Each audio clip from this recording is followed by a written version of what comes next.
Well, the treasure pertains to the cutting of lumber. So,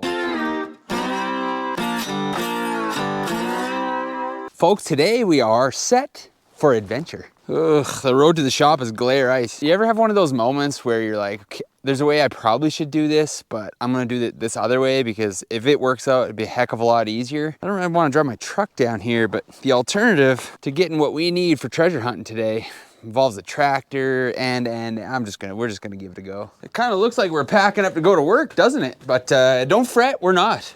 All play today, no work. I just say we should take a few essentials, you know? Any good adventure that you set out on usually goes a lot better if you take a few things just in case. I'm gonna take this. I don't know. I don't foresee us needing any tools, but we need this? I don't know. It's so heavy. It's good it's got wheels on it. All right? You're like, oh, look at how smart I am. It weighs 100 pounds, but it's got wheels on it. How do I get it in here? Smarty pants? If you're not spending your hard-earned dollars on name brand toolboxes made of plastic, I mean, are you even really living life? Oh my God, that's so heavy. Oh, that was unpleasant. Are you curious what's in it? I keep this totally full of all my ratchet straps. So they're not loosey-goosey. Ratchet straps, shackles, big ratchet straps, little ratchet straps, long ratchet. We don't discriminate. We got every size of ratchet strap. And what we're actually after is this. We got every size, and I carry this everywhere. You know, some guys are like, oh, I pack a pocket knife. I carry this kind of stuff with me pretty much every day. It has every size of ball, multiple hitch configurations. Because why? Why would you need more than one ball or configuration if you're just out and about in the world? Because if opportunity presents itself for you to latch on to some sort of treasure, well, wouldn't you be embarrassed if you didn't have the right equipment? We're gonna need ratchet straps because the adventure we're heading out on is a treasure hunting adventure, my friends. And the treasure, well, the treasure pertains to the cutting of lumber. Is it gonna, there we go. All right, well, first step, that's going pretty good. I was gonna do this last night in the dark, and I thought, you know, there's very few things in life that turn out good in the dark. Making love, watching a movie, but not changing trailer hitches. We can wait. Where do you live? You just live. You live in there. Having trouble hitting the hole. Kind of like I was doing this in the dark. All right. Tie straps and tools, boys. I mean, if tie straps and tool is not the recipe for adventure, I don't know what is.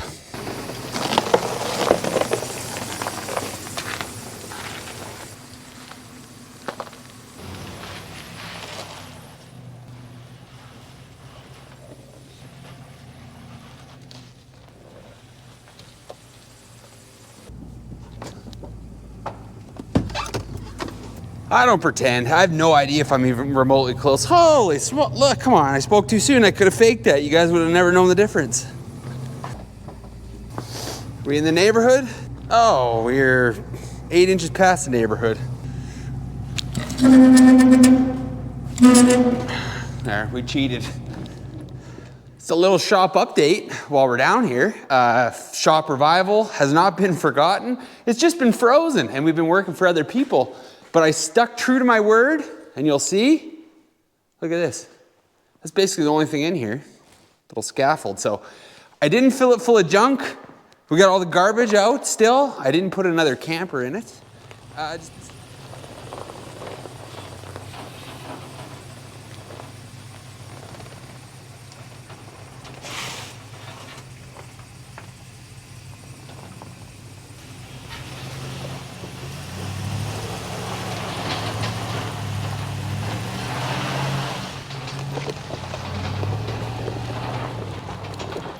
Always good to see if you actually have tire pressure. What are you doing? I think it's this goofy gauge. Definitely not the operator. 36 pounds. What are you supposed to hold in them? More than that. Well, I'll tell you what. What we're getting is heavy, but it's not that heavy. So if all the tires got about the same in them, we're rolling with it. Because I ain't getting a compressor rope. There's the right thing to do, and then there's the thing to do. And we're just gonna do the thing to do because we got places to be. Okay, are you picking up on the theme here? Big ratchet straps, big trailer, big treasure. I don't know. Almost left without something fairly critical to the operation here because, well, things can lead to disappointment. If you're a young fellow watching this, remember, if you're running a trailer, never leave home without a spare rubber. You never know what you might run into. Get that jack all snuggled away there. What does the vacuum cleaner have to do with the adventure? Nothing. That's just life of contracting. You got a few things.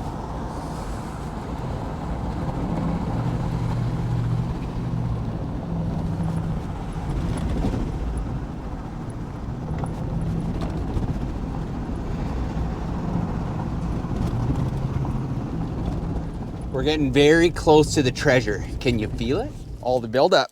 Here it is. Treasure. Oh, I did forget something. What's that? Have you ever heard of the YouTube channel Diesel Creek before? No. Oh, you're wearing flannel. We'll probably be okay. You don't got a can of Move It in the truck, do you? Move It's poor man's Croil. You gotta squirt Croil on this old machinery shit and wear flannel, it goes better. Wear flannel. Well, before I reveal what it is, I mean, obviously it's treasure. Just look at it. That's clear. We'll dig it out and then we'll tell you what it is. Well, it's not gonna lift itself out of there. All right, so we got a few things to move, but this rusty, beautiful piece of equipment is a lumber edger. It is going to be awesome. I got plans for it. We got some rebuilding to do, but we're gonna dig it out. A lumber edger. Can you believe that? If you don't know what a lumber edger is, well, we'll get it on the trailer and we'll talk more about it, but it's good.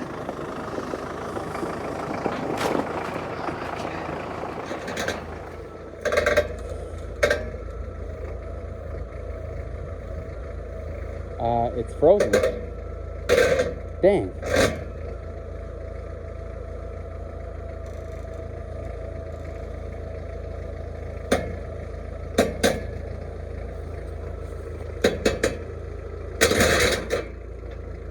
Who'd have thought it, eh? Yeah, it doesn't even look frozen. It's just sitting on top. Imagine there's any way of chipping it out. Well, I can deal with that. Maybe a guy could chip around, see where it is frozen here.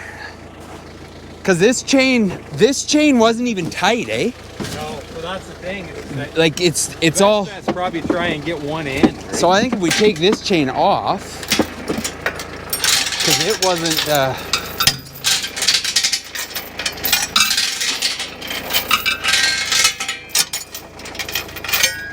See, maybe because that looks. Well, once you get one end broke free, Yeah. Frozen. Mother Nature. if it looks like it's going to torque over on the loader, we'll disconnect that chain and then I'll move over and we'll put the chain right in the middle of the... Okay. Yep. Yeah, we might have to move that chain to the middle just because it torques the loader funny, right? We don't want to be endangering the old Kubota over a piece of rusty iron, but here's hoping something will come loose. Oh yeah. Yeah. Holy moly. Oh, we're in business. He's got her free. I'll hook up this other chain and we're good to go. You'll have to bear with me. I got a lot of things to dick around with here. Garth has a real job and, you know, like things that depend on him, like livestock, but we'll move this along. I'm telling you, you're a fan favorite. Oh yeah. Oh, me and you go together, like that's just got adventure written all over it.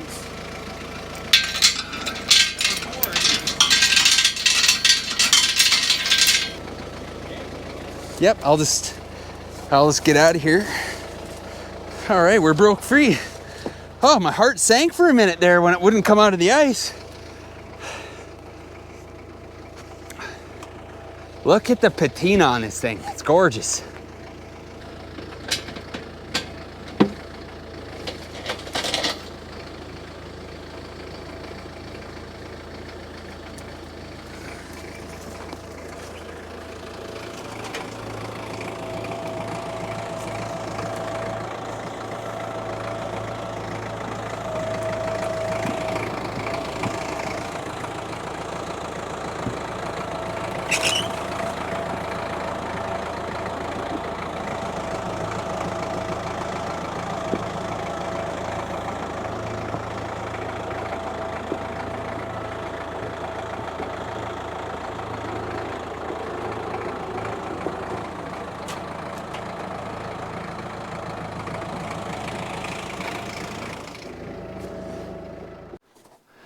I think it's pretty awesome. Look at that. Yeah, she still turns. That's awesome. Yeah. So what did it have on this side? A belt? Like yeah, it was a belt drive. This was a belt to drive it on this side. What was he running it with? I forget what the hell they had. They had the sawmill and they had the, you know, Chunks Iron sawmill parts have been used and reused, and this thing's probably been on a whole bunch of different sawmills and a bunch of different ways guys are made. Locked and loaded. Oh, last thing to do. Yep, that's not going anywhere. And this fine gentleman, well, he's off to go farming. Thank you, buddy. Catch you later. Man. What good fortune. And what a fantastic story, too, behind this edger. It belonged to a very good family friend of my granddad's back in the day. And they were the sawmilling variety. They were industrious men, so they had their own sawmill, several of them actually, different variations over time. And well, he called up one day and said, hey, would you like to buy this piece of equipment? And well, that was about 20 years ago. So this thing has not operated for 20 years, been sitting, luckily, under the shade of this nice spruce tree. But that was back when things were made of real metal, so there's no danger of things rusting through. Nothing seized up with the exception of this back roll, which I think, you know, a little TLC, a little love will fix that up. So the deal was I wanted to buy it because, you know, that's what guys like to do. That's what you offer to do. We agreed that that didn't feel right, and the deal is that we're going to restore it. We're going to use it. Anybody in you know, in the family group that wants to have a go at it once it's running, we can make it happen. And you know, that way the sentimental value kind of sticks around, and it makes the project that much better, I think. I mean, how much better could it get? How much better could it get? I mean, come on. Are you kidding me? Are we all looking at the same thing here? This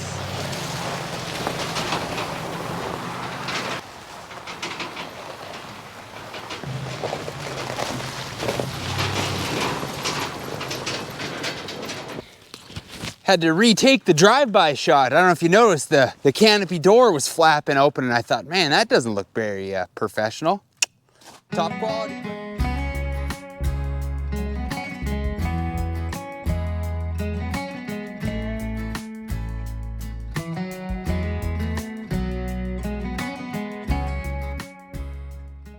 Still there? Oh yeah. That's Spruce Stomper behind the scenes. That's how we get all the magical shots. Ugh. We clip into our rickety old canopy. You still back there? Oh yeah. You always got to stop and check the load. Oh, I should turn the time lapse off too. Being that we're already here, stop to check to make sure the load's tied down. You can't not stop and see the baby calves in calving season. I mean, you just can't. You have to. I don't care how old you get. They're still cute. Look at the little baby. Hello, sweetheart. Hey. Man, I'll tell you. See, when I told you this would be a day of adventure, well, it's all sorts of adventure. Hey, you're not so cute. You're kind of big, but delicious.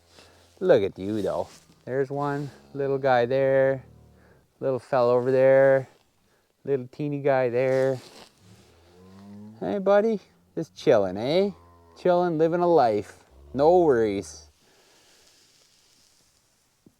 What about you?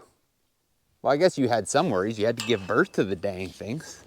Imagine that squeezing out of you. Something that weighs 100 and some odd pounds right out of the gate. Whew.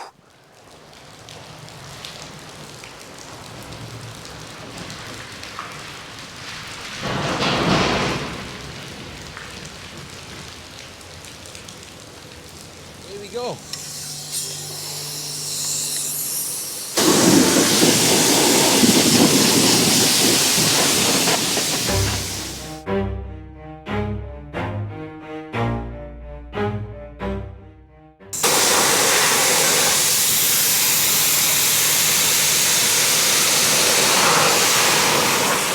I made her in one piece. Home base. Now we just got to get it unloaded. And I'll tell you, the Kubota that I have to unload it with is a much smaller than the one that loaded it. So, but we must move forward. Something might happen. What's this giant pile of snow on the deck of the trailer from? I may or may not have just moved the truck and got the camera tripod stuck on the throttle pedal. So it stress tested the trailer real quick there for me. But you know, it happens. I'm gonna bring these tie straps inside. I hate that when you throw tie straps back in the bin and they're wet and then they stink. Now we speculated what it weighs. I have no idea. Hopefully we'll find out with success. If you're ever worried about stuff like pallet forks or whatever, if they're rated to pick up the weight, well, you just pick it up slow. Then it's fine.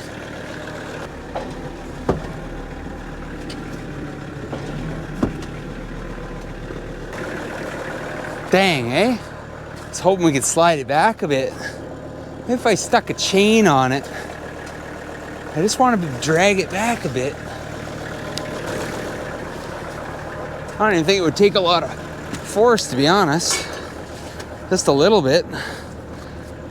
I want to pull on that. Oh, we can pull on this maybe.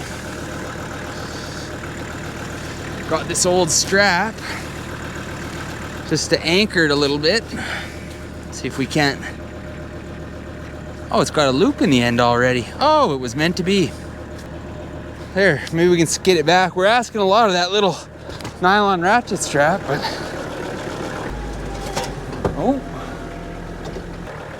oh, should have just got a chain, but I didn't, and I'm still not gonna, to be honest.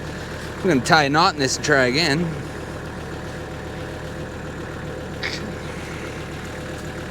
There you go. I just forgot to tilt it up is all.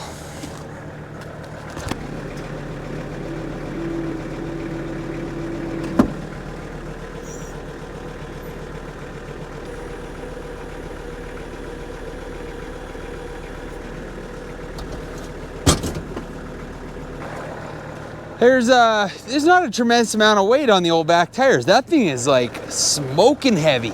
I'm gonna pull the trailer ahead so I don't have to back any further, and then we can just head over to the garage and we'll get it out of the rain. I mean, we don't want it to get wet, to get rusty. All right, well, I don't have like a tremendous plan, but what I do know is that needs to be worked on, and I want to do it in here because there's tools and there's a heater. And I just happen to have, well, I don't own the snowmobile anymore, but I kept the snowmobile dollies. How much weight do you think they're rated for? Well, let's find out. I like keeping the microphone with me instead of leaving it with the camera. Like, look, hi, you can hear me perfectly. I like it. You know, we should take it in as far as we can with the tractor because it'd be easier. Because I don't know, what's the reality of us rolling this thing that weighs however many pounds on 3 old snowmobile dollies? Maybe it won't even do it, so at least this will get us closer to the home stretch. We'll put 2 on this side because this is the heaviest side.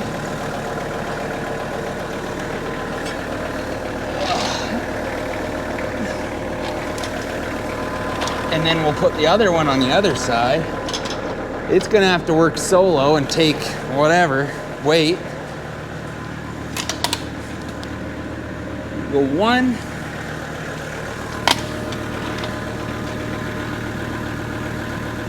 Two. You know, I've seen a whole bunch of these on Marketplace. These snowmobile dollies. Guys should pick up some more of them. And 3. I don't know. I'm skeptical, but optimistic. We gotta be optimistic here. Judith in the background there, waiting for the summertime. When's it time to get the boat out, man?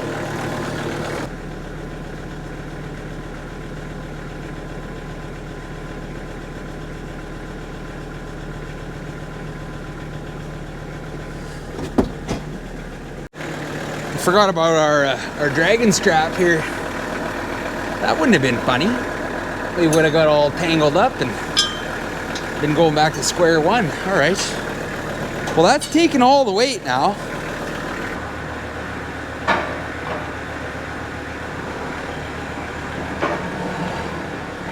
We're fully committed to the, did I mention that these are Princess Auto dollies? We're fully committed to them.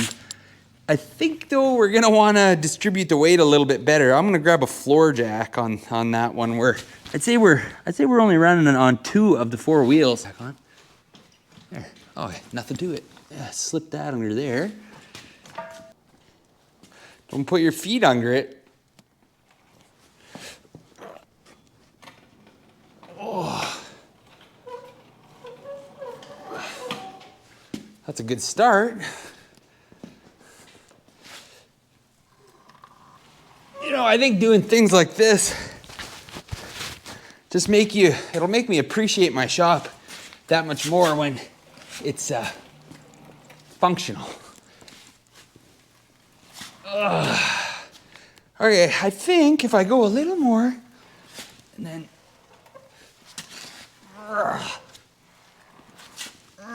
like that, and then just rock this over here. Ooh. Whoop, lost the dolly. Floor jack to the rescue. Good thing your feet aren't under there. Oh. Oh, it folded. That might be the last hurrah for those Princess Auto dealies there. Huh, that's too bad.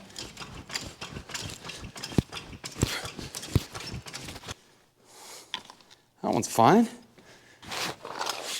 That one, that one didn't like it as much.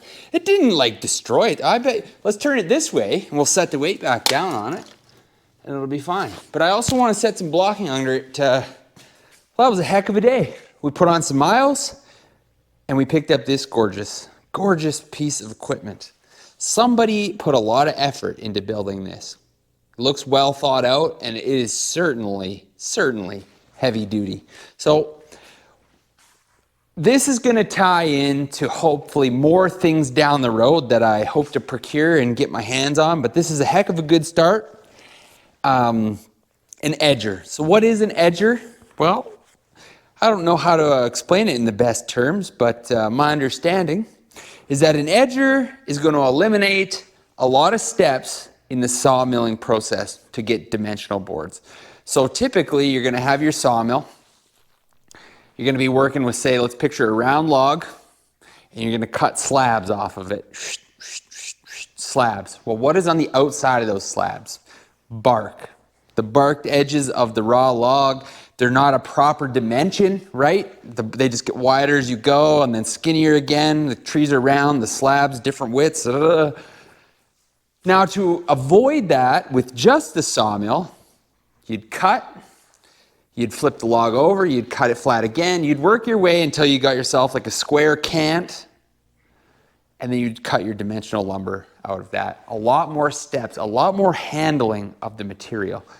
Now, where the edger comes into play, it'll allow you to cut that slab, leave the live edges on it, feed it into this baby, lickety split, you got yourself some dimensional lumber. So a lot less wear and tear on a sawmill.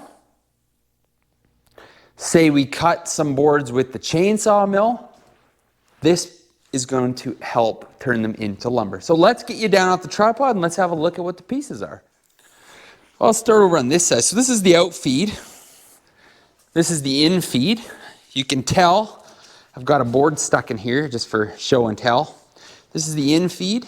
This is actually the input where it's driven from. I got a pipe wrench on here to show you. So if this turns, that turns that pulley over there, which in turn turns the saw blades, which do the cutting. Now this all turns at one time.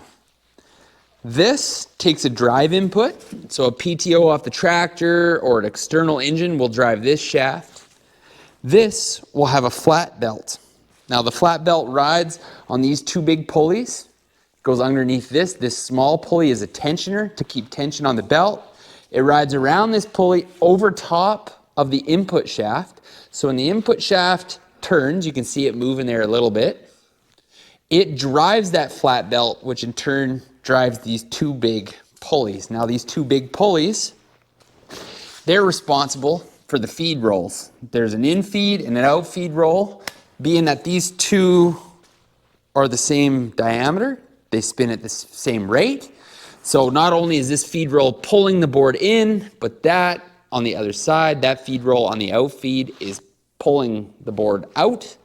You can see I got this board mocked up in here. So if I got a hand on here and I feed that board gets drawn inside the unit and into the saw blades. Now, I do believe we're missing one component here because of course we're getting a seesaw action.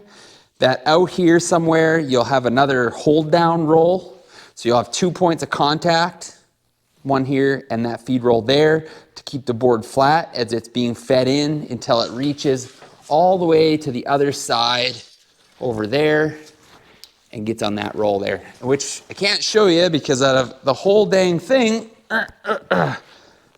it's seized.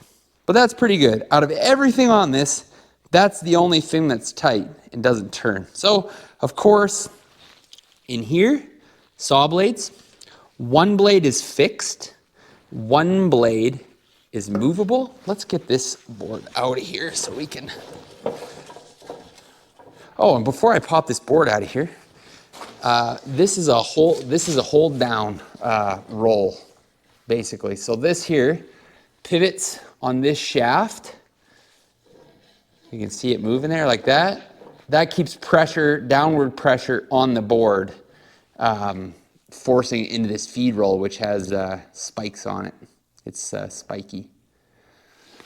And you can see why I think we're missing one hold down roll, because you don't want a board to be doing that. It should be held flat, something flat like that. But anyways, if we get this out of here,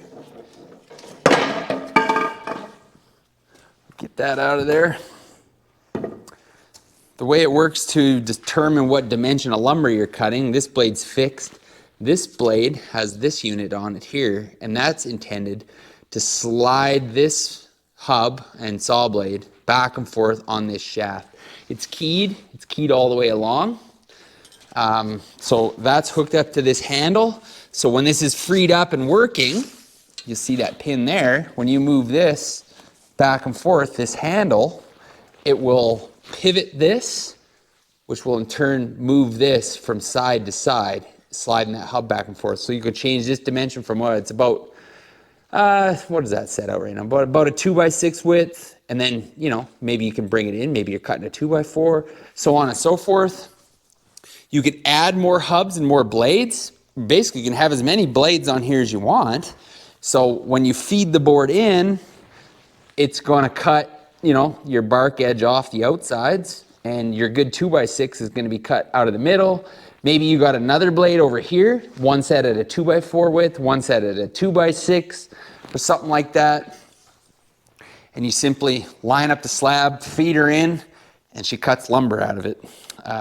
Way less steps. So you can essentially just feed this thing slabs of wood and eliminate a whole bunch of milling process with this behemoth. That's the theory anyways. So there's big plans for it. We're going to do a series on it where we'll tear her down. We're not looking to spit shine this thing. It's not a showpiece, it's a workhorse. So we'll let the work shine it up. Any parts that don't need the rust taken off them, well, heck, we're just leave Mother Nature's protectant right on it there. Looks classy the way it is. Got that antique feel to it. Hopefully going to drive it off the Kubota, PTO power. I'd like to put it on a trailer so we can move it around. We need an in-feed table. We need an out-feed table. If you've watched the channel for any length of time, you know I do jump project to project. So this could take a couple seconds. But heck, man, it'll be fun in between. So there you have it. I'm glad you joined me on this adventure. I hope it was a good time. I hope you're excited because with any luck, this isn't the last piece of tree shredding equipment that we're going to get our hands on this year. We're hunting things down. We're making it happen. We'll catch you next time.